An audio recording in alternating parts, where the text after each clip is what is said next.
The Last X. Chapter 1. 1.1. Having been unceremoniously thrown into the mission world, he glanced around at the tidy cubicle he was in and the graded music sheets piled around him before looking down at his slender pale arms and fumbling around for a mirror. A short bell tone rang, and the system introduced, "Host, as your first advanced mission, the system has chosen the simplest setting. Please receive the world synopsis now, and keep in mind that the host must act within a reasonable range of the original body's character." Got it, Chen Yu nodded absent-mindedly as he quickly processed the information provided. This was a standard 21st century campus setting, with an older teacher as the female lead and a precocious student male lead. Not bad, system, somewhat of a backwater, but it shouldn't be too difficult for someone like me who's received who knows how many degrees while waiting to appear as passerby. Chen Yu offered a backhanded compliment. Slyly complaining about the tens of hundreds of tedious years spent in the introductory phase missions. The system accepts the host's praise.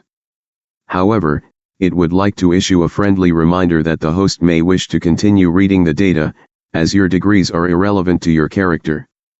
Now curious, Chen Yu turned back to the story. The female lead Lu Yao was currently in her 4th year working as a music teacher at an elite boarding high school, and her cello skills had already caught the interest of the headmaster for a while now. As the two were about to declare their feelings, the rich second-generation male lead Nangang Wei transferred in as a sophomore and was gradually attracted to the female lead's heartfelt care for her students as well as her resistance to his charms. Naturally, Lu Yao soon fell for Nangang Wei's passionate proposals, leaving the headmaster only able to regret that he hadn't formalized his relationship with Lu Yao earlier. Meanwhile, a new student teacher Shaoli also entered the school as an assistant to Lu Yao, but he was later jointly driven out by the headmaster and Nangang Wei after they proved that he had tried to harm Lu Yao's hands to destroy her music career.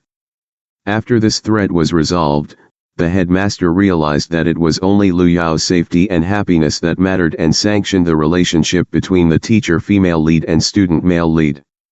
After graduation, Nangang Wei successfully took over and led his family enterprise to the top of the business world.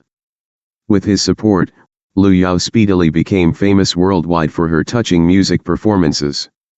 Chen Yu automatically disregarded the gaping plot holes, such as how a student-teacher, underage adult romance was openly accepted.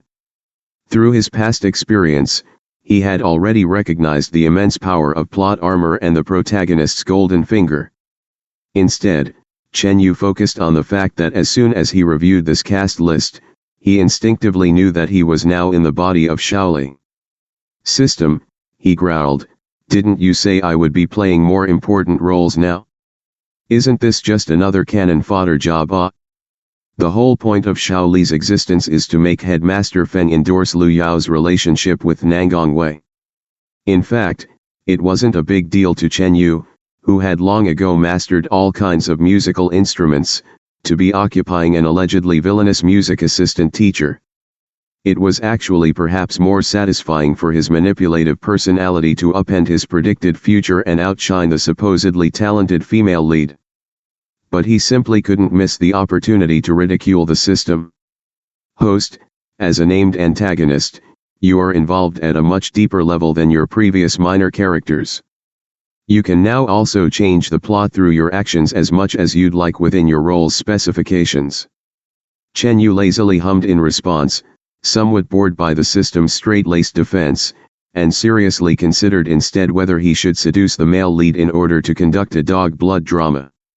Having been ignored by its host, the system added, "As the host seems to find the advanced course difficult despite having experienced numerous practice missions, you will be granted a golden finger of your own. The host may freely alter one aspect of your physique per mission. The system wishes the host happy travels." Somehow, the toneless system managed to express faint anxiety, but how could Chen Yu pay attention to this anomaly? He was simply shocked that the system actually provided real assistance.